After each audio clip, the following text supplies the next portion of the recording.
Hey guys, before we get into things, please subscribe to our channel and make sure you turn on notifications so you know every time we post. And also, head over to our social pages, Twitter, TikTok, and Instagram so you can see clips and chat wrestling with us. But now, let's get into the video.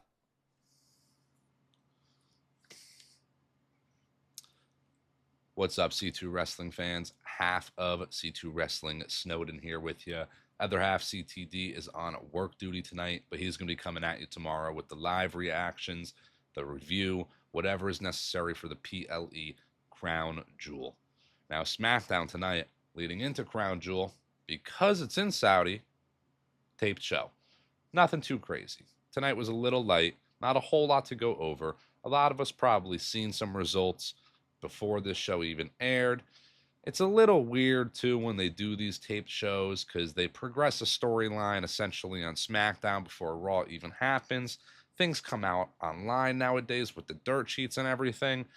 It seemingly is why they announced this match at Crown Jewel between the OG Bloodline, Solo Sikoa, seemingly Tama Tonga, and Jacob Fatu will be taking on Jimmy, Jay, and Roman. Now, what we got on SmackDown tonight was Roman coming out with Jimmy Uso. They had a little bit of a promo going.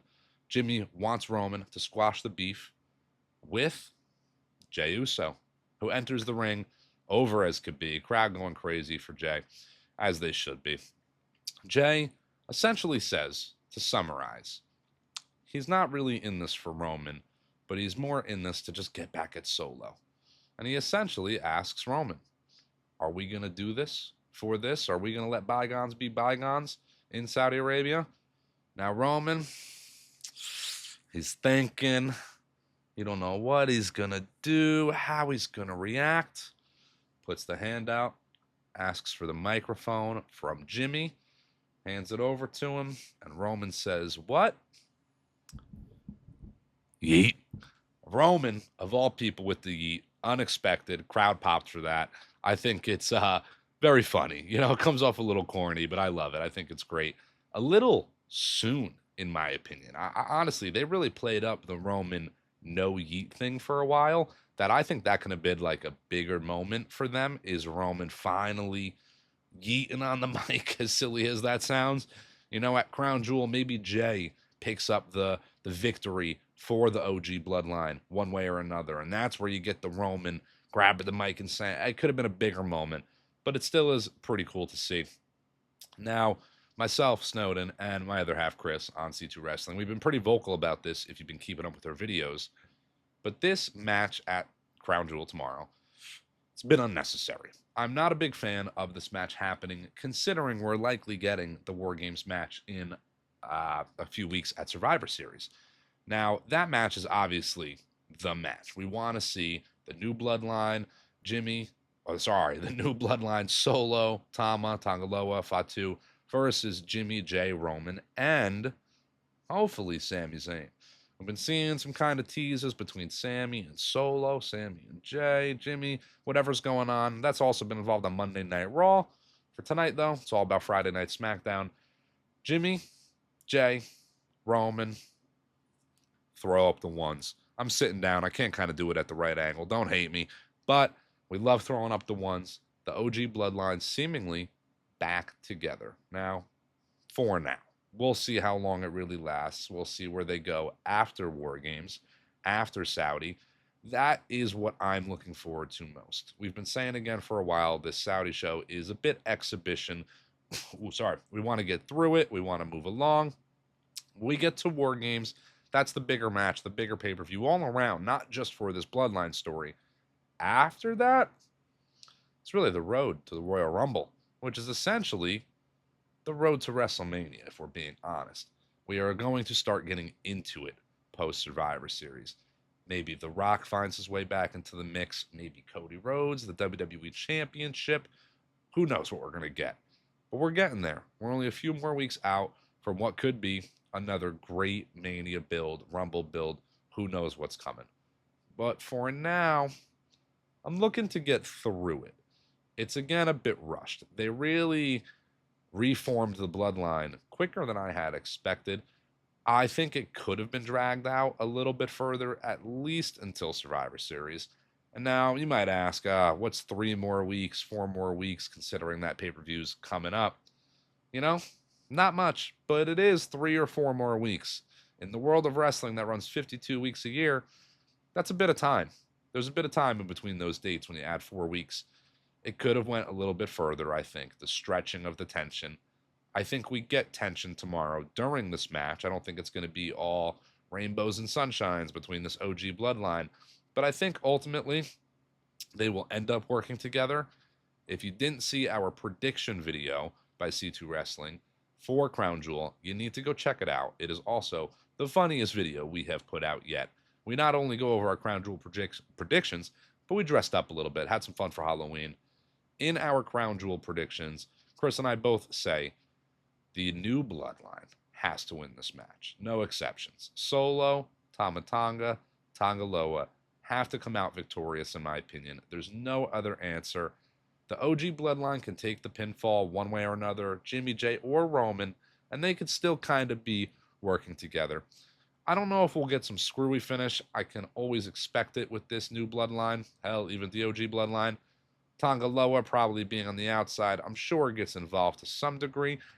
I don't really care how it happens. New bloodline has to stand tall by the end of this.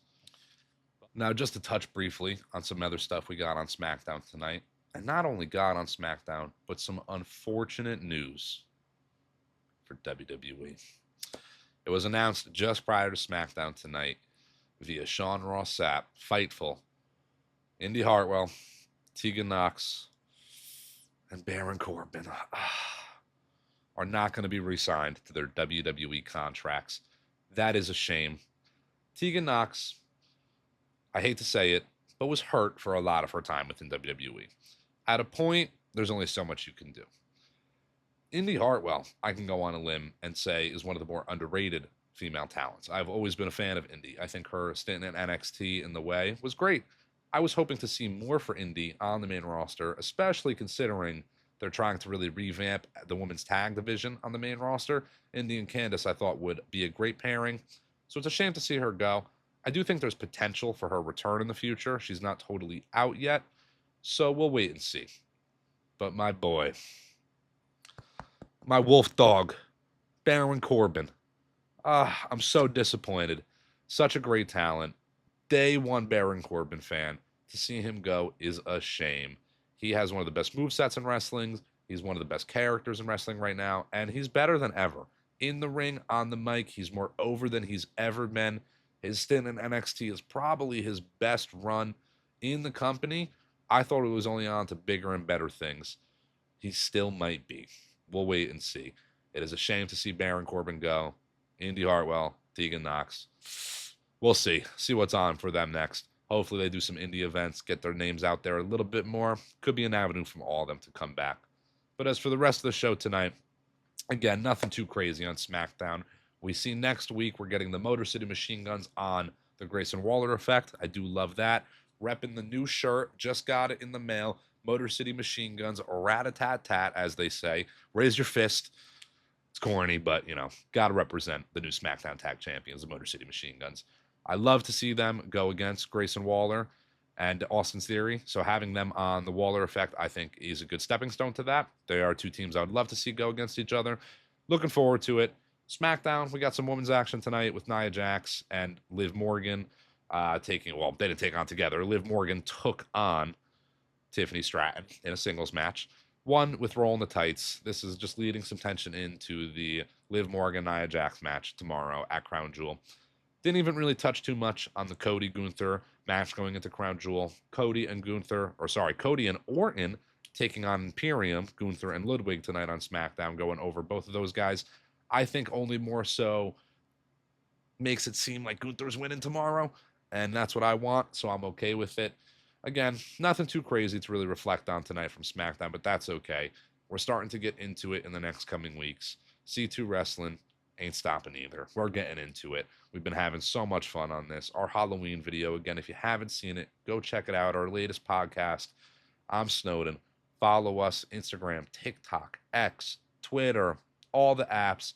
Hit the like button, subscribe, comment down below. Let me know what you guys thought about SmackDown tonight and what you're thinking going into Crown Jewel. Until next time, C2 Wrestling.